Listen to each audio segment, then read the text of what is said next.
Alright guys, so here's my completed cancer awareness build for 2015. It's the 29 Ford Roadster limited edition kit that was just released that everyone else is building. Now, I did mine for dark blue. I don't know if you can tell if it's dark blue or not. It is in places, other places it's kind of a light blue, and then, you know, it's got this salt all over it, which is not really salt, but that's what it's representative of. When I first saw this kit, I had the idea of building it this way just because of the box art.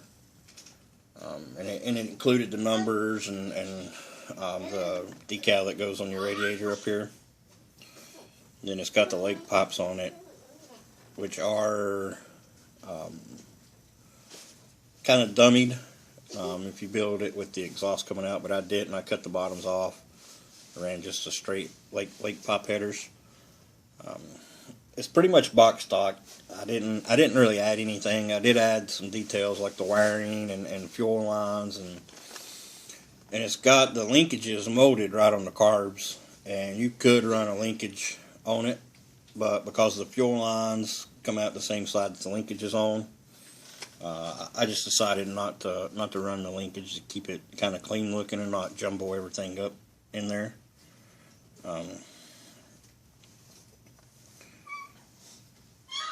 And I did, and then the trunk, I cut the trunk open. I can get it to open up here. I cut the trunk open, and I wired the fuel tank and the battery box. The hinge that I used on this is one that I think when I was having trouble getting the hinges on my rat rod right, well, I got them right, I just didn't like the looks of them, but I used them anyway. Detroit Muscle had made a comment saying that you know, he had a different way of making hinges. So I watched his video, and then that's one of his hinges right here that I made.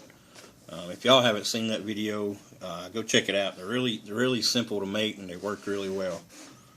And then the interior, I painted it black and white, just a simple hot rod look, and then I weathered that up as well because it is a roadster, so salt's getting all over the car and it's going to get inside the car. I say the bottom's just blacked out. I didn't do anything. If I can pick it up here, give you a look at it without. But yeah, you can see it's kind of nothing real special under there.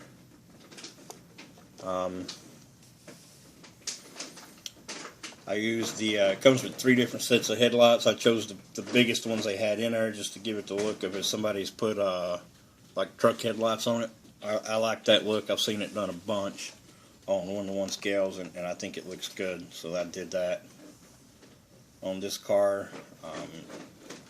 You know, I kind of feel like it is a nice kit. Don't get me wrong for what I'm about to say. It is a nice kit. It's got some great parts in it, but I kind of feel like you know, it could have been a better kit. Like they could have added you know, they could have added a drop axle with lowering springs for the rear, so that way you could lower it and make it look like a channeled car would this day. You know, and I kind of feel like that, you know, they give you all this stuff to detail out this trunk, like the fuel cell and the battery box. Well, that's all good, but you know, they don't. They molded the trunk, the trunk lid for all you Australians or people across the pond. The boot, back in the boot here, they molded the deck lid to the body, and you know, you have to cut it open like I did, and then make your little molding around here and stuff like that, which is very simple to do.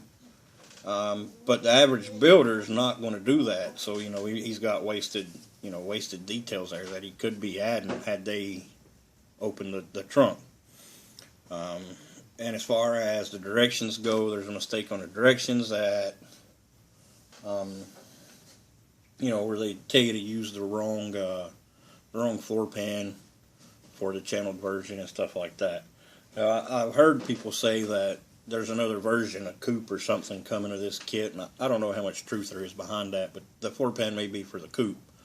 But why they'd want you to use it in this direction, I got no idea. And then Also, you know, the engine's really nice in this kit. It is a Buick Nailhead, for those of you that don't know. It's a really nice detailed engine, but they give you an automatic transmission, which is fine, and they give you a gas pedal and a brake pedal, which is fine.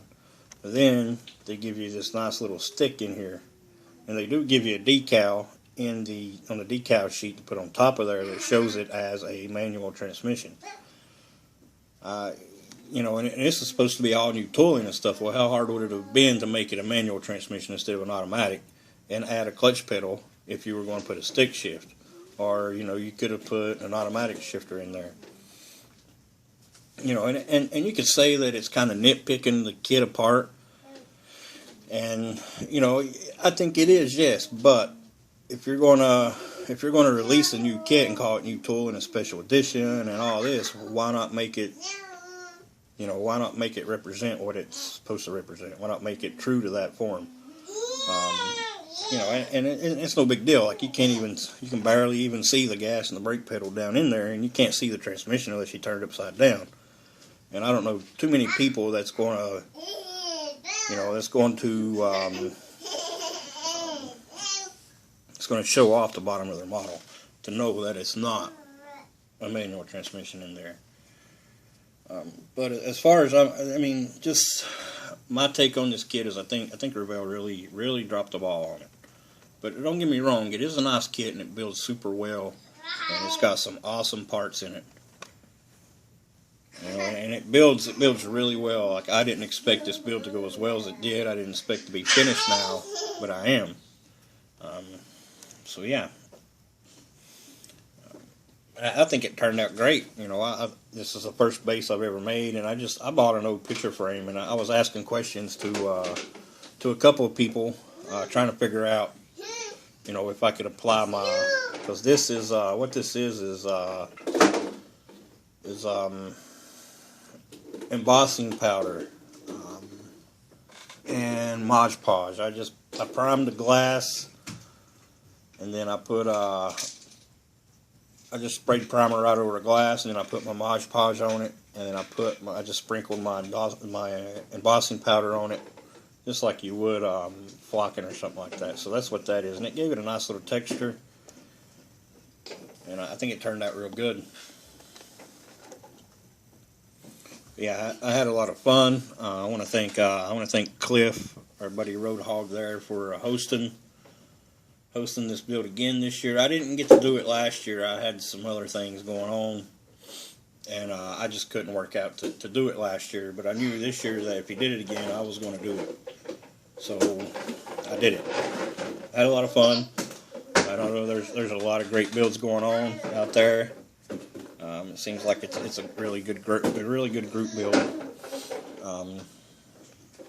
So I think now I'm going to get back on my rat bike that I was doing, my rat motorcycle. I know me and Patrick Keith Hancock over there at the Southern Fried Rod Shop, we were doing a buddy build with that kit, building a couple of rat bikes, just different takes on it.